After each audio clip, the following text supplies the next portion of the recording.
of people calling for, of people putting pressure on the decision making, on the governments. The talk in the negotiation rooms at the UN means nothing. So civil society, the caring about, the love for, and the vision is critical.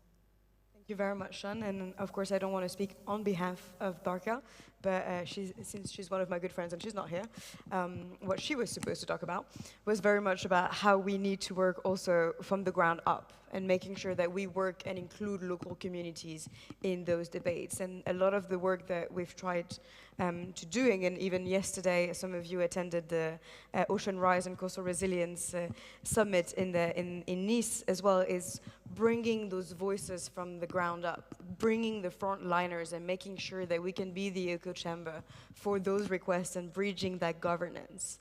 And I think that one of the very important outcome of all of these conversations as well is we need to fight that political inertia. And that's where civil society stands as well, is making sure that we can revive our fires as well, making sure that we continue to have that drive to get up and continue to fight whenever we feel that other dark forces are pulling us down. And that's a little bit of the light that we wanted to bring to you. And hopefully Parker will join us in the next panel. But one other thing that we wanted to bring to you is a message, because we have one of our colleagues, James Hita, who also works and is an activist, is a Maori activist, who was with us in Tanzania, and he wrote a poem for us to take us on a journey to this desirable future. He couldn't make it, sadly, to Nice, but he sends his message, and we thought it would be beautiful for you to hear it from his own words as well. So we invite you to take a deep breath and listen to James.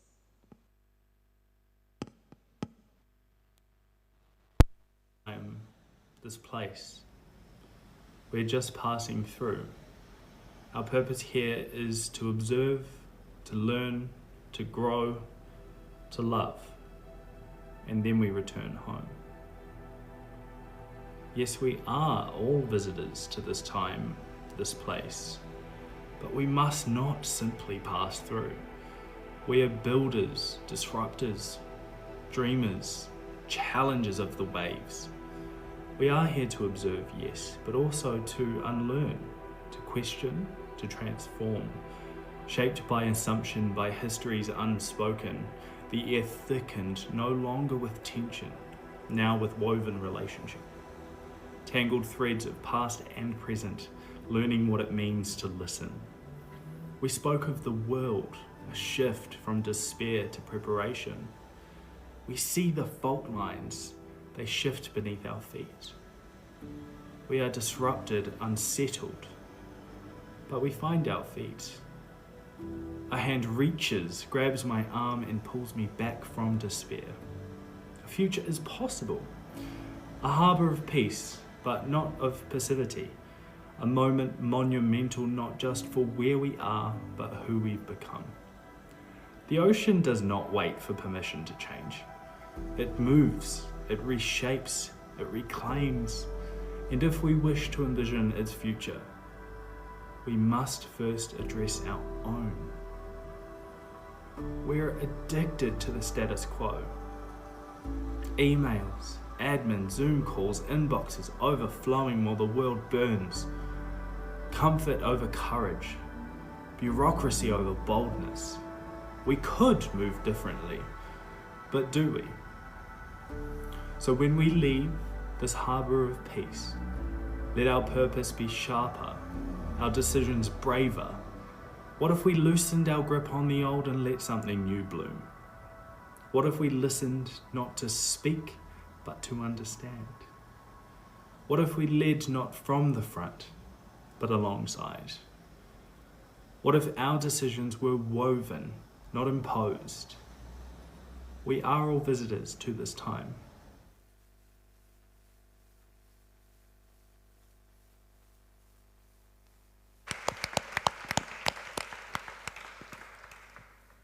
The very wise words of our colleague, James Hita. And I think that's hopefully what we have managed to bring to you a little bit, this harbor of peace before we enter the UN jungle tomorrow, take time to restore, to understand, really identify that purpose of why you're here. So Sean, thank you so much for this fireside chat, just the two of us. It's a bit of a Sean monologue, so it's great, I love it. Thank you so much, and maybe we can move on to our round table of change makers. So I'm gonna call the disruptors now to join us on stage. Thank you so much, Sean. So, Rémi, you can come back with us as well. And I'd like to invite Angélique Pouponneau, Ocean Lead Negotiator for AOSIS, David Obura, the Chair of IPBES, and Cameron Diver, the Vice President of Island Conservation, to join us. Thank you. Ooh, ooh, ooh.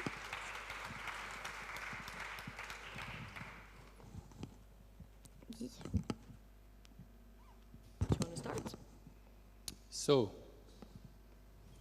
this is a powerful panel that I think we can change the world just with this panel, right? David, what you run IPBES, we can say you run, well, you facilitate IPBES, the international panel on well, I get lost with the acronyms, yes. But biodiversity and ecosystems, right? What you've been listening to people, you are a reasonable person, so what do you take from it, and are you what's your take? Thank you, Rémi. Thank you all for being here. It's nice to be on this panel with my contestants from past meetings. This is about change makers and change, and we're sort of prepped a bit to talk about, you know, why be in this sort of space to try and create change. We have a figure, IPBES, the name is far too long, but we really look at not just biodiversity, but ecosystem services, so how nature supports people, all the dependencies that we have and why we need to look after nature because of that. But a wonderful figure that we've used is that changes can happen at every step. This whole discussion on civil society, it's not about big decisions, it's about decisions every day. And I think one of the things that I hope to sort of facilitate in IPBES is the understanding from synthesizing knowledge of the individual small steps that people can make every day towards a better world rather than towards a worse one. We have that choice every day. Thank you very much. I think that having that choice every day is something that we need to recall, and I see that my friend Barca has vitally made it, so big round of applause for Barca, and she's one of the most adaptable person I know, so I will invite you to join this panel, because there's no way you traveled all the way through Nice and the security, and you can just take my seat. My feet are ruined anyway, so I can stand up. Oh, thank you. Chivalry is not dead. Thank you very much. You know what we're talking about, and I won't go straight to you because that would not be fair, so you have time to take your breath, but thank you for joining us. And so we know how much we need to fight and stand up for science. I think that it has been one of the calls that we've heard so much in the media, in all of the calls for action that have come out in the last few weeks, is we need to stand up for science, and we need to stand up for our scientists and make sure that in that process we include local knowledge and evidence that comes from other sources as well. But as we said earlier, there is no science if there is no action behind it, and for that we need our governments, we need our policymakers. And right next to me sits Angélique Pouponneau, who's literally the president whisperer. She's shaping the world by just telling other influential people what to do.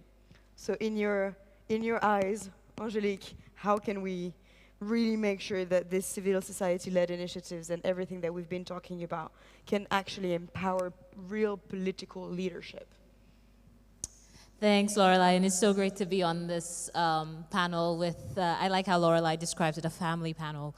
So really amongst family and friends. And I think it's always as you were speaking, as the program went on, I started to reflect about where I'm coming from.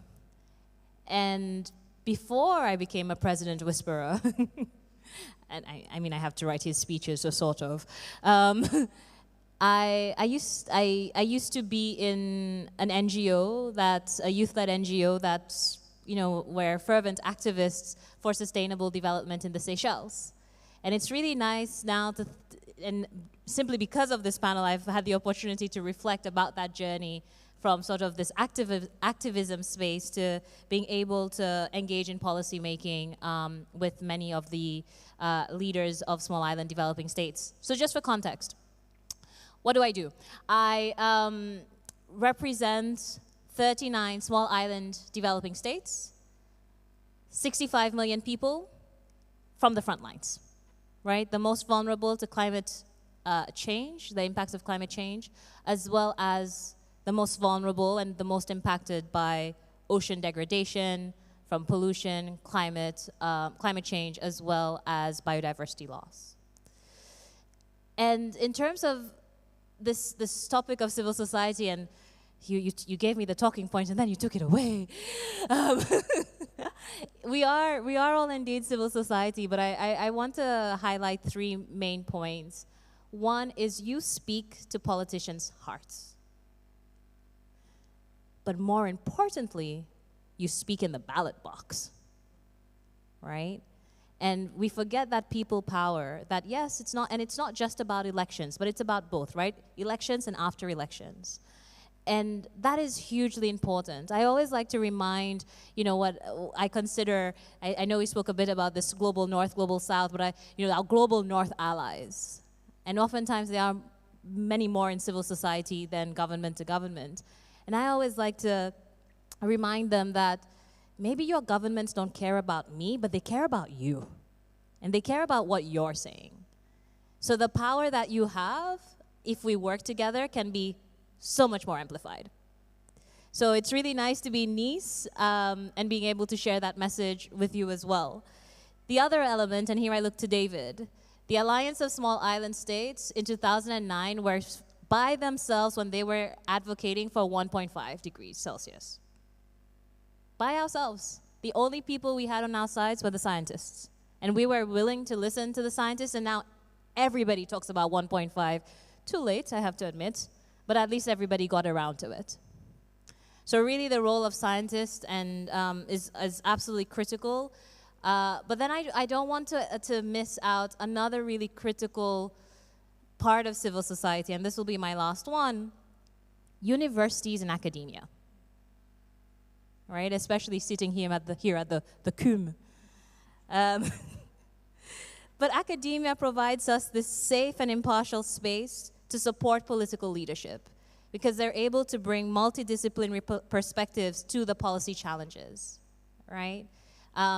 As the president and now Palau, a country of 18,000 people, chair the Alliance of Small Island States, and he often will ask, what does the science say? How do people feel? What do people need? What do people want? What's the economics on this? Right? And so academia can really support that data and political decision making. Hope I haven't taken too long, but civil society is such a broad spectrum of people. Thank you.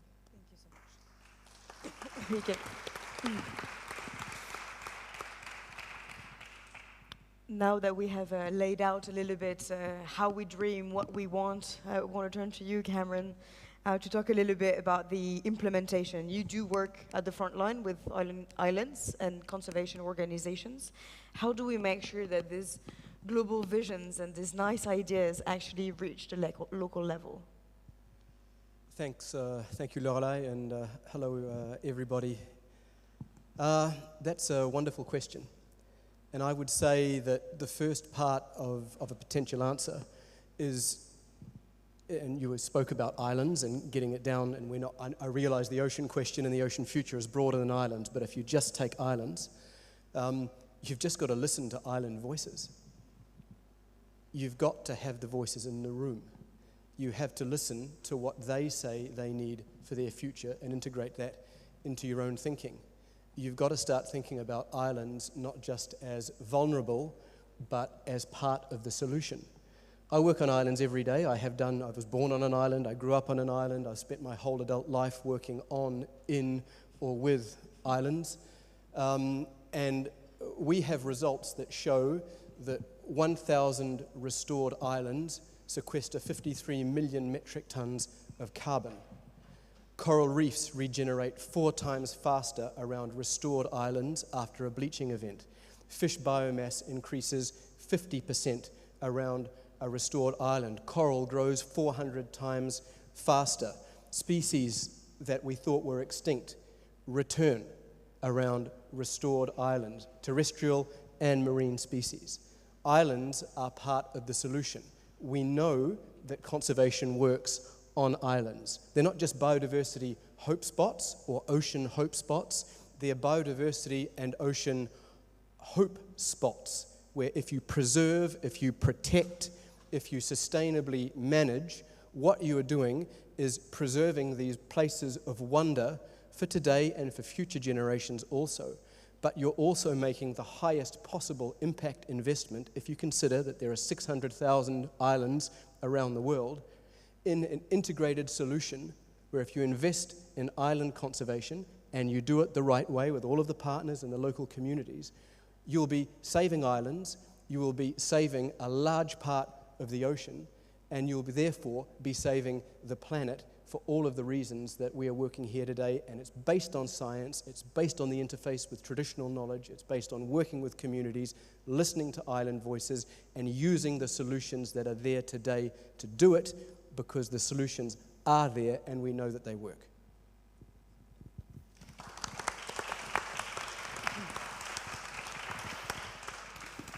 Apologies for the discomfort, but I will come back to you now. We've talked a lot about, of course, the values, the science, the policy, the implementation, and you've done a lot of things in your life, and you're now one of the masterminds behind the regenerative blue economy, which I think kind of ties it all very well together. You know, redefining this harmony between people and nature, but also livelihoods and economy in general. So what do you want to tell us today, Barca? Well, first of all, apologies for coming in late, but I do credit the fact that I now live in a not island in Kenya for the fact that I was able to run 10 minutes in the sun. Kenya and Ethiopia are where, you know, some of the best runners come from. So, thank you. You touched upon a word, harmony, and I just want to give 2 very quick examples that I hope will inspire the audience around what is it that people can achieve when they come together. And this really leads onto how this kind of value and this kind of coming together can drive a regenerative blue economy. In Mauritius in 2020, when the world was going to pieces, I guess I'm not allowed to swear, so Mauritius had one more disaster. It was the Wakashio oil tanker that crashed actually 10 minutes from where I live. And because the world was in lockdown and we had no oil spill response at the time, what Mauritians did, they realized that the one thing that actually absorbs oil is human hair. So Mauritians, and I don't know how many of you are familiar with Mauritius, it's a multicultural, sorry. So Mauritians from all different ethnicities drove down to Blue Bay, to Mayberg, cut their hair. It was a beautiful representation of what island culture is, what Mauritius culture is, that you had all Asian hair, kinky hair, Afro hair, everything mixed together to create booms that we then deployed to stem the tide of the oil. And I always get very emotional thinking about this until, rescue arrived from La Réunion. This is one example. The second is 3 weeks ago now, I think, Mauritius had, we drove a huge multilateral effort relating to the Chagos archipelago, which is something that, again, we owe very much to the Chagosan community. And it goes to show that, and after a long legal and international engagement, we ended up having the sovereignty of the Chagos archipelago restored to Mauritius after, almost 50 years. And if this doesn't show you that we do not, in fact, live in a brutal world where, the strong must do what they do and the weak must suffer what they must, I don't know what will. Because this is a clear example that a values-driven effort can change, can create change at scale that nobody would have anticipated. I was very emotional on that day. I was just crying all day to know that it's true that some of the Chagossian elders will never go back because they've passed away, but the fact that we were able to rely on a multilateral system to make this happen was incredible. And this is the kind of values that islands and the Global South also brings to a regenerative blue economy. We recognize that we exist in a space of profound, systematic, anchored inequalities. And these have to be dismantled. And they play in ways that affect the ecosystems that we live in. And in many of those ecosystems and spaces, we've gone past the point of no return. So the principle of doing no harm no longer applies. In the ocean, according to your IPBES report, there is no single, our IPBES report, because it's a global one, there is no single part of the ocean that remains untouched by human activity. And this is crazy. So what we need now is really a regenerative blue economy which integrates communities. And this really has to be a very Global South-driven aspect, because we need to channel funds and the right type of funding to communities to be able to bring their solutions to the front line, to bring them to maturity. And to close out, if we have time, I'll come back to more concrete examples. I recently came across a framework, which has existed for a long time, called the Two-Eyed Seeing Framework, which basically says that it basically brings together indigenous and local knowledge from one side of the eye, to Western and so-called very hard, very strategic, economic, jargon-infused language from the other eyes. And this is not indissociable. So what we need going forward for a regional blue economy is to have this two-eyed seeing where we recognize the local communities and the solutions that they bring to the table, recognize our place. Are we actually being allies or saviors where we're not needed? And are we actually playing a role in matchmaking the resources and the visibility that is needed to those communities, to those solution holders? So I'll stop here, and if there's a chance, I'll come back.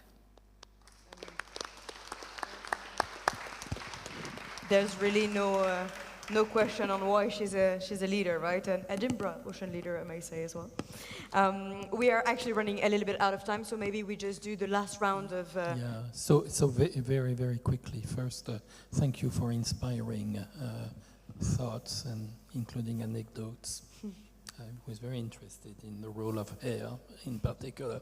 But one thing I'd like to say is, as I mentioned, I've been an ocean advocate for 50 years. And at the beginning, I remember going to intergovernmental organizations. So, for example, I started at the Whaling Commission or the IMO promoting the prohibition of ocean dumping and that sort of stuff. And one thing that I was hearing a lot was, don't rock the boat. Remy, don't rock the boat. And it was, of course, governments and secretariats of these organizations telling me, but also some NGOs. I'm not going to give any name, but there was that sort of reaction also. And I think it's wrong, and we've shown that it's by rocking the boat that we can achieve progress. But we have to rock it in an intelligent way, because if you rock it from starboard to port side, the boat is not going to go anywhere. But if you have a strategy that makes the boat move in the right direction and not backward astern, then it works. And I'm very encouraged by the conversation that has taken place this morning here. I think it's the afternoon already now, that I see a willingness of people to rock the boat. But again, when you rock the boat, do it in a smart way so that the boat moves ahead. Thank you. Thank you very much, Remy, and make sure you kind of have a life vest as well, because for having been on a boat that rocks, it's not great when you don't have a life vest. But anyways, that's just safety issues. Quickly, we have 20,000 people coming to Nice, and we may have seen the Nice Matin headline a few days ago, Nice, the center of the world. I'm from Paris, I mean, come on. Anyways, 20,000 people are coming down. What do you want to tell them? What do you want the leaders that will be here for a week to hear? One word, one sentence. David, you can start. Well, I think they have to understand that being nice to the ocean is a lot about, it came up earlier, about evidence. I'm working with a science platform, so I have to talk about that. But it's also not just the evidence we know and see from science, from local knowledge, indigenous groups as well, but also understanding there's much that we don't know, and we do really need to make decisions to be nice to the things that we're unaware of. And that requires values. That requires the right values, and the value change we need, the protection principle that we've talked about from the beginning. I think that's critical, and it's already there in many worldviews. We just need to bring those to the table and listen to them, which is another message from here. Thank you. Thank you. Angelique, to give back a break. I'll leave others to talk about the community level, but I think the message resonates all the same. But I would say island nations are not collateral for the pursuit of advancements of the development of other countries. I think we shouldn't be seen as mere collateral. I hope that, and I hope you all see, island voices will be heard very loudly at this conference. We've certainly been preparing for a long time to make sure that our visibility, our message is very clear. And it'll simply be that it's important that we listen to those on the front lines, island nations, local communities, especially as we design the future, as we envision the future. So that would be my message. Thank you very much. Cameron, in a few words. It's a huge question, Lorelei, but from my perspective, what I would like the leaders of the world to hear is that we are here for ocean justice. We are here for the people of the ocean, the people of the islands, the people in the Midwest of the US who don't even know that their lives and livelihoods depend on a regenerative ocean. And I'd like them to start thinking in a different way, because so often we frame what we talk about in terms of what we might lose. But the work that we've done, if we say, let's take the protection principle and let's apply it, and let's use that to look to a regenerative ocean future and think about what it is that we can save, what we can regenerate, what we can build,